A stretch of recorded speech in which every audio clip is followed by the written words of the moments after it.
धन्वन्तरिमादिते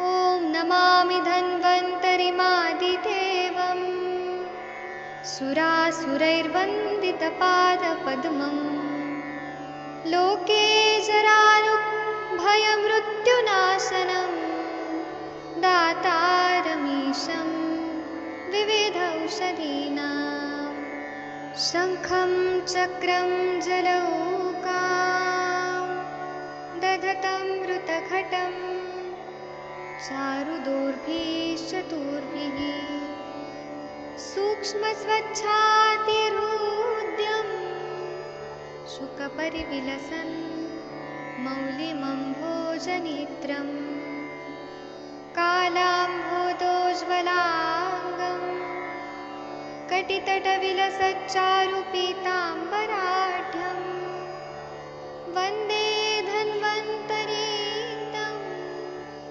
निखिलगदवन् प्रौढदावाग्निलीलं प्रौढदावाग्निलीलं प्रौढदावाग्निलीलम्। प्रणाम सभी लोगों को। मैं वैद्य अरविंद पाठक आप सभी लोग का स्वागत करता हूँ। सभी लोग को कोटि कोटि प्रणाम करता हूँ। आप सबके सब भारत के सर्वश्रेष्ठ चिकित्सक लोग हैं, सभी को मैं प्रणाम करता हूँ। आइए आज हम लोग चरक संहिता पढ़ेंगे। चरक संहिता में 45 नंबर के श्लोक तक हम लोगों ने पढ़ लिया है। 46 नंबर का जो श्लोक है यह सबसे महत्वपूर्ण है। मैं चाहूंगा सबसे पहले डॉक्टर राम जी आप कृपया पढ़ेंगे। कृपया ऑडियो को ऑन करिए, अनम्यूट करिए और पढ़िए। जी सर, प्रणाम सर। हाँ प्रणाम सर, पढ़िए प्लीज। तन्वमात्मा शरीरं च त्रिमेत्र चित्र दंडवत। बोलिए सब लोग। सर्वमात्मा शरीरं च त्रयमेतत्र दंडवत्।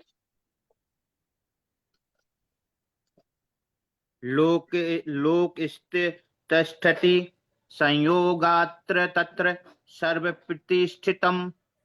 लोकस्तिष्ठति संयोगात् तत्र सर्वं प्रतिष्ठितम्। सा पुमाश्च चेतनं तस्य धिकरणं स्मृतम्। स पुमांश्चेतनं तस्य अधिकरणं स्मृतम्। तच्चाधिकरणं स्मृतम्। वेदस्यास्य तदर्थ हि वेदोऽयं सम्प्रकाशिता। वेदस्यास्य तदर्थं हि वेदोऽयं सम्प्रकाशितः। तत्व मन, आत्मा, चेतना और शरीर इन तीनों से बने हुए को लोक कहते हैं। इन तीनों मिलकर तिकंटी या तिपाई की तरह लोक को धारण किए हुए हैं। इस संयोग से बने हुए पुरुष में जन्म, मरण आदि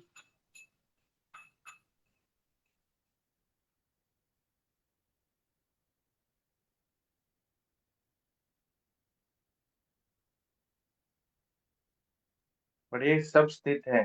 सब स्थित है। यह सत्वादी समुदाय पुरुष कहलाता है और वह चेतन द्रव्य है। यही आयुर्वेद का अधिकरण है और इसी के लिए यह आयुर्वेद प्रकाशित किया गया है। जी, ये बहुत ही इंपॉर्टेंट है जो त्रिदंड बताया है आयुर्वेद में। या एमसीक्यू भी पूछते हैं इसमें। जो एग्जाम होता है उसमें भी पूछते हैं और ये बच्चों को भी पूछते हैं कि त्रिदंड कौन से हैं। तो ये बोला है कि सत्व मतलब मन, आत्मा मतलब चेतना और शरीर, इन तीनों से बने हुए को लोक कहते हैं और यही त्रिदंड है। ये तीनों मिलकर त्रिकंठी या तिपाई की तरह लोक को धारण किए हुए हैं। और ये जो आत्मा और मन और शरीर है इसमें इंद्रिय नहीं बोला है। नहीं तो सब जगह तो आयु के डेफिनेशन में बोला है शरीर सत्वात्मक संयोगो धारी जीवितम। इन्हें त्रिदंड है तो वो आत्मा और मन और शरीर, ये तीन चीजें बताई हैं।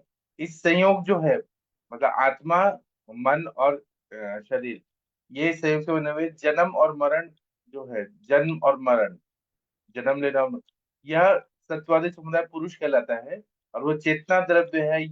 यही आयुर्वेद का अधिकरण है, मतलब जानने योग्य यही है, और इसी के लिए आयुर्वेद प्रकाशित किया गया है। आयुर्वेद किस लिए बताया कि ये जो तीनों संयोग है, आत्मा मन और शरीर का, ये टिकाए रखना है, और इसके लिए जो स्वस्त्रवृत्त के या आयुर्वेद के जो नियम है उसको फॉलो करना है। ऊपर से यहाँ पे टिप्पणी में बहुत अच्छा चीज बताया है, वो देख लेते हैं। ये बताया है कि समान गुण वाले जो है, समान से समान की वृद्धि होती है, तो द्रव्य गुण कर्म इनमें संपूर्ण रूप से समान गुण वाले ही पदार्थ ग्रहण करने चाहिए। जिस प्रकार खट्टा आंवला भी खट्टे पित्त को नहीं बढ़ाता, अपितु शीत वीर्य होने से पित्त का शमन करता है, क्योंकि पित्त उष्ण है, और जो शीत वीर्य है वो पित्त का शमन करता है। द्रव्य समान से विपरीत प्रभाव, जैसे तेजस क्षार होता है, उससे श्लेष्मा का क्षय होता है। सज्जी क्षार, यवक क्षार का प्रयोग करते हैं तो कफ का क्षय होता है। गुण सामान्य से विपरीत प्रभाव देखें तो द्रव कांजी से श्लेष्मा का लघु वृक्ष गुण के कारण क्षय होता है। कर्म समान से विपरीत प्रभाव देखें तो नींद से वायु का नाश होता है, और भागना दौड़ने से, रनिंग करने से कफ का क्षय होता है। उसी तरह से सामान्य और विशेष का स्वरूप बताते हैं कि तुल्यार्थता अर्थात समानार्थक होने के नाम सामान्य है, और विपर्य का अर्थ विशेष है। सामान्यम विशेष इति बुद्धि अपेक्षम, वैशेषिक दर्शन में बोला है। फिर क्या बोला है, कहा भी है, सर्वशम सर्वदा वृद्धि तुल्य द्रव्य गुण ही भावेर भवति भावनम विपरीतेर विपर्या षड धातु समुदिता लोक इति शब्दम लभन्ते। त्रिकंठी मतलब एक वल्ली है, स्तंभ के निकाल देने से वो खड़ी नहीं रह सकती है।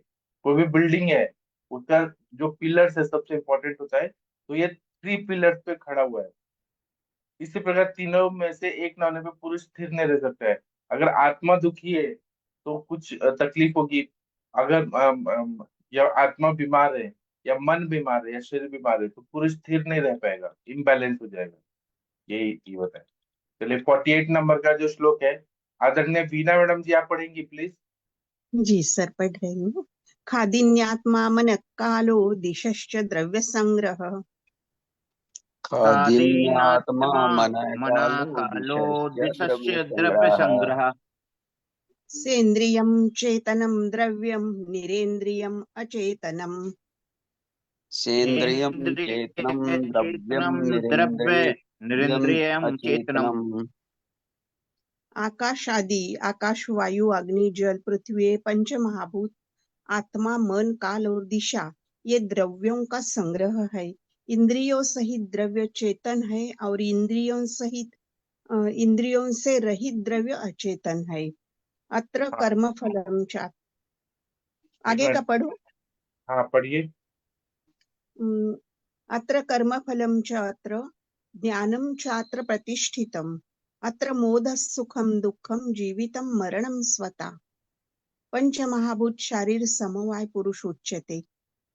तस्मिन् क्रियाः सो अधिष्ठानं पृथ्वी आपस्तेजो वायु आकाशं कालो दिगात्मा मन इति द्रव्याणि। वैशेषिक दर्शन। शरीरं हि गते तस्मिन् शून्यागारम् अचेतनं पंचभूतावशेषत्वात् पंचत्वं गतमुच्यते। चरक संहिता। तत्र आकाशं शब्दगुणं, शब्दस्पर्शगुणो वायुः, शब्दस्पर्शगुणो अग्निः, शब्दस्पर्श रूपरसगुणाः आपः, शब्दस्पर्श रूप रस गंध गुणा पृथिवी। तेषाम् एक गुणाः पूर्वे गुणवृद्धि परे परे, पूर्वे पूर्वे गुणश्चैव क्रमशो गुणिषु स्मृतः। आत्मा का रूप प्राणापानो निमेषाद्या जीवन मनसो गतिः, इंद्रियांतर संचारः प्रेरणं धारणं च यत्, देशांतरं गतिः स्वप्ने पंचग्रहणं तथा, दृष्टस्य दक्षिणे नाशना सेव्यानाम् अगतस्तथा, इच्छा द्वेष सुखम दुखम प्रयत्नश्चेतना धृतिः, बुद्धिः स्मृति अहंकारो लिंगानि परमात्मनः। मन का लक्षण आत्मेन्द्रियार्थ सन्निकर्षे ज्ञानस्य भावो अभावो मनसो लिंगमिति कणादः। कणादः लक्षणं मनसो ज्ञानस्य स्वभावो ज्ञानस्य भावो भाव एव च सति हि आत्मेन्द्रियार्थानां सन्निकर्षेण वर्तते। वेधृत्यान् मनसो ज्ञानं सान्निध्याश्च वर्तते चरक संहिता।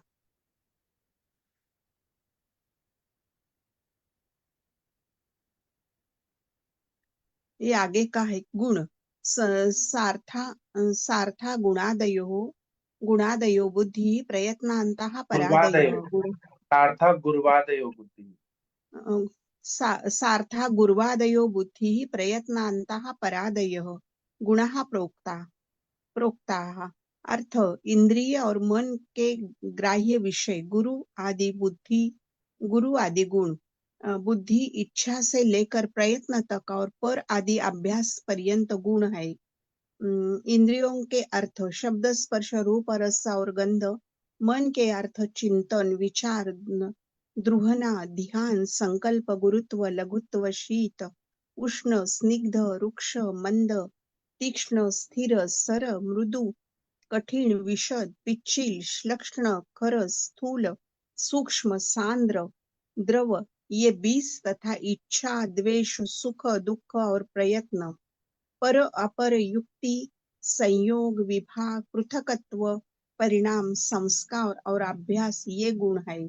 रूप रसगंध स्पर्शः संख्या परिमाणानि पृथक्त्वं संयोग विभागो परापरत्वे बुद्धयः सुख दुःखे इच्छा द्वेषो गुण प्रयत्नाश्च गुणाः। कर्म प्रयत्नादि कर्म चेष्टितम उच्यते। प्रयत्न जन्य चेष्टा शरीर का व्यापार कर्म कहता है। उत्क्षेपणम अक्षेपणम आकुंचनम प्रसरणम गमनमिति कर्माणि। वैशेषिक दर्शनम भ्रमणम रेचनम स्पंदनो ऊर्ध्वज्वलनम एव च तिर्यग्गमनम अपि अत्र गमनादेव लभ्यते। प्रयत्नपूर्वक अर्थात चेष्टापूर्वक क्रिया का नाम कर्म है। आत्मसंयोग प्रयत्नाभ्याम हस्ते कर्म। समवाय का लक्षण समवायो नहीं, ये आगे का श्लोक है शायद। हाँ चलिए अभी हम इतना कर लेते हैं। तो आगे देखते हैं, ये पूरा पदार्थ विज्ञान है और बेसिक ऑफ आयुर्वेदा ये बताया। जब ये बता रहे हैं कि खादिन्यात्मा मनः कालो दिशश्च द्रव्य संग्रह सेन्द्रियम चेतनम द्रव्यम निरिंद्रियम अचेतनम, मतलब आकाश आदि जैसे कि पंच महाभूत हो गए, आकाश वायु अग्नि जल पृथ्वी, ये पंच महाभूत आत्मा मन काल दिशा ये द्रव्यों का संग्रह है। ये हमने पदार्थ विज्ञान में पढ़ा है, आप लोग को मालूम है। टोटल 9 चीजें जो है ये द्रव्यों का संग्रह बताया है, उनको हम पदार्थ भी कहते हैं। इंद्रियों से द्रव्य चेतन है, अगर इंद्रियां हैं और ये द्रव्य है तो चेतन है। इंद्रियों से रहित जो है वो द्रव्य अचेतन है, लिविंग और नॉन लिविंग, ये आयुर्वेद के हिसाब से बता दिया। फिर उसके बाद में क्या बोल रहे हैं, अत्र कर्म फलम चात्र ज्ञानम चात्रम प्रतिष्ठितम। जो कर्म फल होता है उससे ही जो ज्ञान होता है वो प्रतिष्ठित रहता है। अत्र मोह सुखम दुखम जीवितम मरणम स्वता। जो मोह है सुख दुख है यही जीवित है, मतलब जीवित रहने का है। जो जीवित है उसको ही मोह रहेगा सुख दुख रहेगा। मोदा मतलब वो सुखी रहेगा या दुखी रहेगा, और नहीं तो जब निकल गया प्राण तो मृत्यु हो जाएगा। पंच महाभूत शरीर समवाय पुरुष उच्यते। पंच महाभूत से जो शरीर है उसका जो समवाय संबंध है उससे वो पुरुष उसको कहते हैं। तस्मिन् क्रिया तो अधिष्ठानम, उसकी ही क्रिया होती है और वही अधिष्ठान है। पृथ्व्याप तेजो वायु आकाशम कालो दिगात्मा मन इति द्रव्याणि। वैशेषिक दर्शन बोलता है कि पृथ्वी आप तेज वायु और आकाश काल दिक आत्मा और मन ये सारे द्रव्य बताए गए हैं। शरीरम विगते तस्मिन् शून्यागारम अचेतनम। शरीर में जाने के बाद अगर चेतना रहती है तभी उसको हम लोग पंचभूतात्मा अवशेषात पंचत्वम कथमुच्यते। अगर अचेतना रहे तो वो फिर वो पंच महाभूत से बना हुआ और पंचत्व में चला जाता है। अगर चेतना है तो वो पुरुष है, नहीं तो फिर वो कुछ नहीं है। मतलब वो शरीर है और वो शून्यागार जो रहता है वैसा है। तो चेतना होना भी बहुत जरूरी है पंच महाभूत के साथ। तत्र आकाशम शब्द गुणम। आकाश जो है वो शब्द गुण वाला है। वायु जो है शब्द स्पर्श गुण वाला है। और अग्नि जो है शब्द स्पर्श रूप गुण वाला है। फिर उसके बाद में शब्द स्पर्श रूप रस गुणयुक्त आप है। शब्द स्पर्श रूप रस गंध गुणा पृथ्वी, ये पृथ्वी के 5 गुण है। मतलब ये तेषाम एक गुणा पूर्वो गुण वृद्धि परे परे, एक एक गुण जो है वो गुण वृद्धि हो के आगे आगे के जो महाभूत है उसमें रहते हैं। पूर्वो पूर्व गुण शैव क्रमश गुण स्मृता। आकाश में केवल शब्द गुण है, वायु में 2 गुण है, आकाश का भी तत्व है और सब स्पर्श भी अपना भी है, और अग्नि में 3 गुण है। मतलब एक एक गुण की वृद्धि हो रही है क्रम क्रम से। आत्मा का रूप क्या है? प्राणापानो, मतलब हम सांस लेना और छोड़ना। निमेषाद्या, आंखें जो है ब्लिंकिंग करना, जो हमारे पलके हैं खोलना बंद करना। मतलब आत्मा है शरीर में तभी ये तो हो रहा है ना कि सांस ले रहे हैं हम लोग, और फिर आंखें का खुलना बंद होना। जीवनम मनसो गति, जीवन के जो भी कार्य होते हैं वह हो रहा है और मन की गति हो रही है। इंद्रियांतर संचार, इंद्रियांत इंद्रियों में अंतर संचार हो रहा है, प्रेरणा हो रही है, धारणा हो रही है। देशांतर गति ही स्वप्ने, स्वप्न में हम लोग कहीं पर भी कोई भी देश में चले जाते हैं। पंचत्वम ग्रहण था, फिर वो पंचत्व में ग्रहण हो रहा है। दृश्यस्य दक्षिणे नाथा सिव्य ना अवगमस तथा, हम लोग जो दक्षिण नेत्र से देख रहे हैं वही चीजें हम लोग वाम नेत्र से भी देख रहे हैं। अक्षणा मतलब आंखों से देख रहे हैं, हम लोग देख रहे हैं वो चीजें, अगर जीवित है तभी देख रहे हैं। उसी तरह से इच्छा हो रही है, द्वेष हो रहा है, सुख हो रहा है, दुख हो रहा है, प्रयत्न हो रहा है, चेतना धृति और धारणा शक्ति, ये सारे आत्मा के गुण हैं। बुद्धि स्मृति अहंकार, आत्मा में अहंकार है, स्मृति है, बुद्धि है, और ये परम आत्मा जो है परमात्मा उसका स्वरूप है। और ये आत्मा के गुण बताए हैं जीवात्मा के। मन के लक्षण क्या है? आत्मेन्द्रियार्थ सन्निकर्षे ज्ञानस्य भावो अभावो मनसो लिंगमिति कणाद। आत्मा इंद्रिय और इनके सन्निकर्ष से जो ज्ञान प्राप्त होता है, भाव या अभाव, ये मन के वजह से हो रहा है। अगर मन नहीं हो, और मन के और क्या लक्षण बताए? लक्षणा मनसो ज्ञानस्य भावो अभावो भाव एव च। मन का क्या है कि ज्ञान का अभाव होना या ज्ञान का भाव होना। सती है आत्मा इंद्रियार्थानाम सन्निकर्षण वर्तते, जो आत्मा इंद्रिय और अर्थ जो है शब्द स्पर्श रूप रसगंध, जो बुद्धि इंद्रिय के जो भी अर्थ है उसके सन्निकर्ष से मन को जो ज्ञान प्राप्त हो रहा है, और वो आत्मा को मतलब वो ज्ञान दे रहे हैं। वैधृत्यात् मनसो ज्ञानम सान्निध्यात च वर्तते, मतलब मन के ज्ञान प्राप्त होने से ही, जो इंद्रियों के अर्थ से ही मन को जो भी कार्य प्राप्त, मन का जो कार्य है वह इंद्रियों के अर्थों से आत्मा को ज्ञान प्राप्त हो रहा है। मतलब मन जो है वो साधन है। फिर गुण के लक्षण बता रहे हैं। सार्था, मतलब 5 जो है शब्द स्पर्श रूप रस गंध, ये गुण है। फिर उसके बाद में सार्थ गुण है, फिर गुरुवादी गुण है, 20 गुण है। बुद्धि प्रयत्न अंत पराधि, पराधि गुण है 10, और आत्मा के गुण है, आत्म गुण है 6। ये सारे 41 गुण है। तो इंद्रिय और मन के ग्राह्य विषय गुरु आदि बुद्धि, इच्छा से लेकर प्रयत्न तक पर आदि अभ्यास मतलब पराधि गुण 10 है, बुद्धि वाले 6 गुण है, आत्मा के गुण 6 है, और सार्थ गुण 5 है, गुरुवादी गुण 20 है। इंद्रियों के अर्थ क्या है? तो शब्द स्पर्श रूप रस गंध।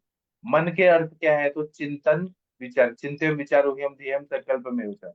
तो चिंतन करना, विचार करना, चिंता नहीं चिंतन मतलब थिंकिंग, और विचार करना, दोहन करना, तर्क से ध्यान करना, संकल्प करना, गुरुत्व लघुत्व, शीतत्व उष्ण स्निग्ध रुक्ष मंद तीक्ष्ण स्थिर दर मृदु, ये गुरुवादी गुण बता दिए भी।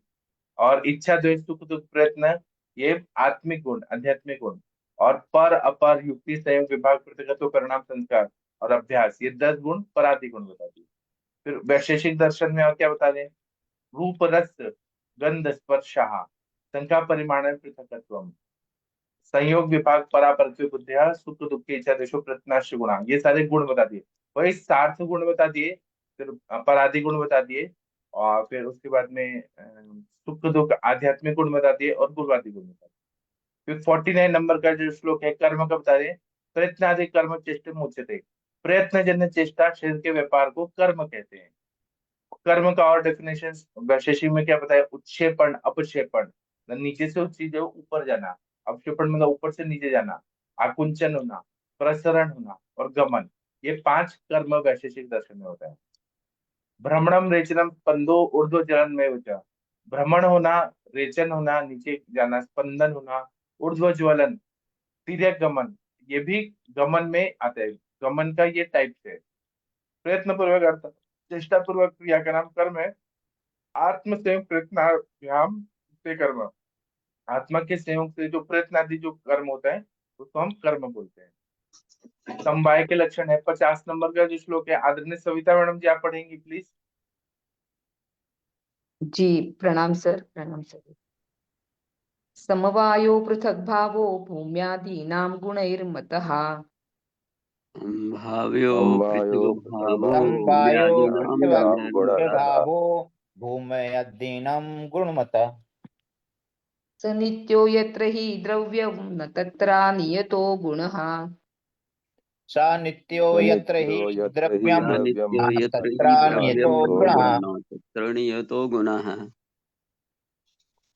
पृथ्वी आदि द्रव्यों का आत्रेय भद्र काव्य 26वें अध्याय में कहे हुए काल का लक्षण सूक्ष्ममपि कलां न लीयते संकलयति वा भूतानि इति कालः वैशेषिक दर्शन। दिशा का लक्षण अस्मादिदं पूर्वेण अस्मादिदं पश्चिमेन इत्यादयः प्रत्यया यतो भवन्ति सादिक इत इदम इति यतः तद दिशां लिंगम वैशेषिक दर्शन। जिससे यह व्यवहार किया जाए कि यह इससे पूर्व या पश्चिम में है, इसका नाम दिशा है। हाँ, पृथ्वी आदि जो द्रव्य है जो आत्रेय भद्र काव्य 26वें अध्याय में कहे गए, वो सबको ग्रहण करना चाहिए। और समवाय जो है, कोई भी चीजें समवाय संबंध से जुड़ी रहती है। और समवाय जो होता है अपृथक भाव रहता है। भूम्यादि नाम, पृथ्वी आदि के साथ जो जुड़ा जुड़ा हुआ है संबंध है, वो समय समवाय होता है। सनित्य हो, यह नित्य है। और जो द्रव्य में अनियत गुण होता है, जिसको हम लोग समवाय कहते हैं। उसे जैसे काल का लक्षण बोल रहे हैं कि सूक्ष्ममपि कलाम न लिए थे। जो काल होता है वो सूक्ष्म रहता है, और जो लीन नहीं होता है, उनका नाश नहीं होता है। संकलवती या वा भूतानी इति काल, जो भूतों को संकलित करता है उसको हम काल बोलते हैं वैशेषिक दर्शन के हिसाब से। दिशा का लक्षण क्या है कि अस्मादिदम पूर्वेण अस्मादिदम पश्चिम, हम बोलते हैं कि ये पूर्व दिशा है, यह पश्चिम दिशा है इत्यादि से प्रत्यय लगा के जो दिक् रहता है, इद इदमिति यतस्तद दिशाम लिंगम। तो वही हम पूर्व पश्चिम उत्तर दक्षिण आग्नेय कोण नैऋत्य कोण ऊर्ध्व अधो ये जो बोलते हैं, ये सब क्या है, तो ये ऐसे लिंग वाला दिशा होता है। जिससे ये व्यवहार किया जाए कि पूर्व है पश्चिम है, उसका नाम दिशा है। दिशा मतलब डायरेक्शन, अलग अलग डायरेक्शन। अपने गुणों से पृथक न होना, ये वाला पढ़ दीजिए हिंदी। समवाय का इन्होंने हाँ डेफिनेशन दिया है। हाँ, अपने गुणों से पृथक न होना समवाय है, अर्थात द्रव्य गुणों के बिना नहीं रह सकते और गुण बिना द्रव्य के नहीं रह सकते। यह समवाय संबंध नित्य है, संयोग की तरह अनित्य नहीं। क्योंकि जहां पर द्रव्य है वहां पर गुण नहीं रहता ऐसा नहीं, अपितु निश्चित ही है। जहां द्रव्य है वहां गुण भी है। इसलिए द्रव्य और गुण का नियत संबंध होने से इनका संबंध भी नियत ही है। हाँ, समवाय का बता रहे हैं कि अपने गुणों से पृथक नहीं होना समवाय है। अगर हम द्रव्य देखें तो एक मैंगो अगर लेते हैं, तो मैंगो पका हुआ आम है, तो उसके गुण क्या है? देखने में मैंगो जो है वो पीला दिख रहा है, येलो कलर का पका हुआ, तो उसका गुण है। उस जैसे सुगंधित है, मीठा है, तो उसके गुण है। तो द्रव्य जो है वो गुणों के बिना नहीं रह सकते। अगर हमने पेन लिया, तो वो किस कलर का है, तो पिंक कलर का है, येलो कलर का है, ब्लैक कलर का है, ब्लू कलर है, उसके गुण रहते ही हैं द्रव्य में। तो और गुण जो है बिना द्रव्य के नहीं रह सकते हैं। तो जो उनका संबंध है उसको हम समवाय बोलते हैं। यह समवाय संबंध नित्य है, संयोग की तरह अनित्य है। संयोग टेम्पररी होता है, लेकिन जो समवाय संबंध है वो नित्य रहता है। क्योंकि जहां पर द्रव्य है वहां पर गुण नहीं रहता, ऐसा नहीं है। अपितु निश्चित ही है कि गुण रहेगा इस द्रव्य के साथ। संयोग तो हम लोग ऐसे सोचते हैं कि बहुत सारे चावल हैं, उनको थोड़ी देर हमने मिक्स कर दिया तो वो संयोग हो गया, उसको फिर चावल को अलग कर दिया तो वो संयोग टूट गया। तो संयोग अनित्य होता है। लेकिन समवाय संबंध जो है वो नित्य रहता है। जहाँ द्रव्य है वहां गुण भी है, इसलिए द्रव्य और गुण का नियत संबंध होने से इनका संबंध भी नियत ही है, ऐसा बता रहे हैं। द्रव्य का लक्षण ये पढ़ लीजिए। जी। हाँ यत्राश्रिता कर्म गुणा कारणम समवायियत तद्द्रव्यम। जिसमें कर्म और गुण आश्रित है, जो समवायी कारण है, वह द्रव्य है। हाँ, इसका मतलब है कि कर्म और गुण आश्रित होते हैं, वो समवाय कारण से जो जुड़ा हुआ रहता है कर्म और गुण से, वह द्रव्य है। जैसे कि हमने अगर गेहूं खाया, तो उसका गेहूं का हम रोटी बना के खा रहे हैं, तो उसका जो भी मधुर रस है, वो सब क्या है, वो गुण है उसके साथ रोटी में। और कर्म क्या है कि हम उसको खाते हैं तो बृहण कर्म होता है, तो ये उसके कर्म है। तो ये समवाय कारण से द्रव्य में जुड़े हुए रहते हैं, कर्म और गुण जो आश्रित रहते हैं। ठीक है, ये एक और श्लोक पढ़ दीजिए, गुण का लक्षण। गुण का लक्षण समवायितु निश्चेष्ट कारणम गुणः। द्रव्य के साथ समवाय संबंध वाला निश्चेष्ट, निष्क्रिय एवं कारणवान गुण है। गुण निर्गुण होते हैं, गुण में गुण नहीं होता, जैसा कि लिखा है गुणा गुणाश्रया नोक्ता। हाँ, ये आयुर्वेद का बेसिक है, पदार्थ विज्ञान में सब डेफिनेशन है कि द्रव्य के साथ संबंध रखने वाला, समवाय संबंध वाला और निचेष्ट, निष्क्रिय एवं कारणवान।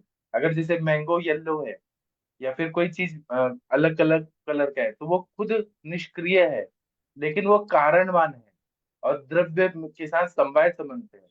गुण का खुद का गुण नहीं होता, वो निर्गुण होते हैं, गुण में गुण नहीं होता है। इसलिए गुणा गुणाशया न उक्ता, गुण के खुद के गुण नहीं होते, वो होता ही है गुण, ऐसा बताया है। और वो निष्क्रियवान होता है और समवाय संबंध से द्रव्य से जुड़ा हुआ है। ये कर्म का लक्षण पढ़ दीजिए। जी जी। ऊपर ऊपर नीचे करना होगा सर, कर्म का लक्षण। ये पढ़े अच्छा, संयोगी वियोगी सर। ऊपर वाला एक श्लोक रह गया है ना थोड़ा। वो हो गया सर, हो गया हो मैम। गया, हो गया। कर्म का लक्षण संयोगे च वियोगे च कारणम द्रव्यम आश्रितम। हाँ, कर्तव्यस्य क्रिया कर्म, कर्म न अन्यद अपेक्षते। बोलिए सब लोग। संयोगे च वियोगे संयोगे च वियोगे च वियोगे च कारणं कारणं द्रव्यमाश्रितम्। द्रव्यमाणं कर्तव्यस्य क्रिया कर्म कर्तव्यस्य कर्मण्येतत् द्रव्यमाश्रितम्। क्रियाकर्म कर्म नान्यदपेक्षते। हाँ पढ़िए। जो कि द्रव्य का आश्रय लेकर रहता है। जी सर, पढ़ू ना। हाँ हाँ पढ़िए। जो कि द्रव्य का आश्रय लेकर रहता है तथा संयोग और विभाग में कारण है, उसका नाम कर्म है। कर्म किसी अन्य कर्म की अपेक्षा नहीं करता। द्रव्य और गुण परस्पर एक दूसरे के समवाय की अपेक्षा करके कारण बनते हैं तथा कर्तव्य कार्य का अनुष्ठान रूप कर्म है। एकम द्रव्य गुणम द्रव्यम अगुणम संयोग विभागेषु अनपेक्षम कारणम इति कर्म लक्षणम। वैशेषिक दर्शन किए हुए सद्वृत्त, शांति, मंगल, पाठ आदि अनुष्ठान भी कर्म है। ये अध्यात्म कर्म है। हाँ, जो अब ये कर्म का डेफिनेशन बता रहे हैं कि जो द्रव्य का आश्रय लेके रहता है और संयोग और विभाग में जो कारण है, उसको हम कर्म कहते हैं। कर्म किसी अन्य कर्म की अपेक्षा नहीं करता, वो कर्म एक अपना सिंगल आइडेंटिटी वाला होता है। द्रव्य और गुण परस्पर एक दूसरे के समय की अपेक्षा करके कारण बनते हैं, और कर्तव्य से क्रिया कर्म, कर्तव्य आप लोग यहाँ आके पढ़ रहे हैं, आप सुन रहे हैं, ये सब कर्म कर रहे हैं, तो जो कर्तव्य कार्य का अनुष्ठान रूप है वही कर्म है। और एक द्रव्यम अगुणम संयोगे विभागेषु अनवपेक्ष कारणमिति कर्म लक्षणम। एक द्रव्य में जो अगुण है और संयोग और विभाग का जो अनपेक्ष कारण है, उसको कर्म कहते हैं। कर्म हम लोग सद्वृत्त करना, मतलब झूठ न बोलना, सुबह जल्दी उठना, अच्छे काम करना, या शांति की पूजा करना, मंगल पाठ करना, यह अनुष्ठान भी कर्म है, यह आध्यात्मिक कर्म है। तो कर्म की ये डेफिनेशन बता दिया। संयोगे च विभागे च कारणम द्रव्यम आश्रितम, द्रव्य के आश्रित रहता है और संयोग विभाग का कारण होता है। जो कर्तव्य से क्रिया कर्म, करने वाली जो क्रिया रहती है कर्तव्य रूप, उसको कर्म बोलते हैं, और ये किसी और की अपेक्षा नहीं करता। चलिए, आदरणीय बीना मैडम जी, आप भगवान का प्रेयर कर दीजिए। सर जी सर। प्रणाम। हाँ, बोलिए बोलिए। सर मैं कह रहा हूँ सर, कुछ एक्स्ट्रा लेक्चर कर दीजिए सर शाम के 7 बजे को। जैसे रूप से गुण है तो स्निग्ध से दबाते हैं सर, ऐसे कुछ जो हम लोगों के बीमारी के हिसाब से बात तो कर सकें सर। गुण और ये चिकित्सा में उपयोग। हाँ ठीक जी है। सर। हाँ, तो सर मुझे एक दो थोड़ा सा दिन का रिवीजन टाइम हो दीजिए, जाएगा मैं ना उस सर। वक्त। हाँ, ठीक है। एक दो ठीक है दिन का सर। टाइम दीजिए, फिर मैं पदार्थ विज्ञान और गुण जो रहता है, गुण और चिकित्सा, इस पे मैं बताऊंगा। ठीक ठीक होगा। है sir. Thank you. Thank you sir. हाँ, बीना मैडम करिए भगवान का प्रेयर। जी सर। संसार संगे बहुशीण लोमी, कृपा करी रे रघुराज स्वामी. प्रारब्ध माझे सहसा टळेना, तुझ वीण रामा मज कंठ वेना. मन हे विकारी स्थिरता न ये रे, त्याचे निसंगे भ्रमती भले रे. अपूर्व काया मन हे विटेना, तुझ वीण रामा मज कंठ वेना. माया प्रपंची बहुक्षीण लोरे, विशाल व्याधी मध्ये बांधलो रे. देहाभिमाने अतिराहवेना, तुझ वीण रामा मज कंठ वेना. दारिद्र्य दुःखे बहुकष्ट लोमी, संसार मायेतची गुंतलो मी. संचित माझे मजला कळेना, तुझ वीण रामा मज कंठ वेना. लक्ष्मी विलासी बहुसौख्य वाटे, श्रीराम ध्याता मनी कष्ट मोठे. प्रपंच वार्ता वदता विटेना, तुझ वीण रामा मज कंठ वेना. अहोरात्र धंदा करिता पुरेना, प्रारब्ध योगे मज राहवेना. भव दुःख माझे कधीही टळेना, तुझ वीण रामा मज कंठ वेना. तीर्थासी जाता बहु दुःख वाटे, विषयांतरी राहुनी सौख्य वाटे. स्वहित माझे मजला कळेना, तुझ वीण रामा मज कंठ वेना. मजला अनाथा प्रभु तूची दाता, मी मूढ की जाण असेची आता. दासा मनी आठव वीर सेना, तुझ वीण रामा मज कंठ वेना. तुझ वीण रामा मज कंठ वेना. Thank you sir. जी, तो अब हम शाम को 7 बजे मिलेंगे और रात को 9 बजे मिलेंगे। और आप लोग बताते रहिए आप लोग को क्या पढ़ना है, उसके हिसाब से मैं लेक्चर को डिजाइन करके फिर आऊंगा। ठीक है, तो अभी आप लोग का दिन शुभ हो। धन्यवाद, प्रणाम सभी लोगों को।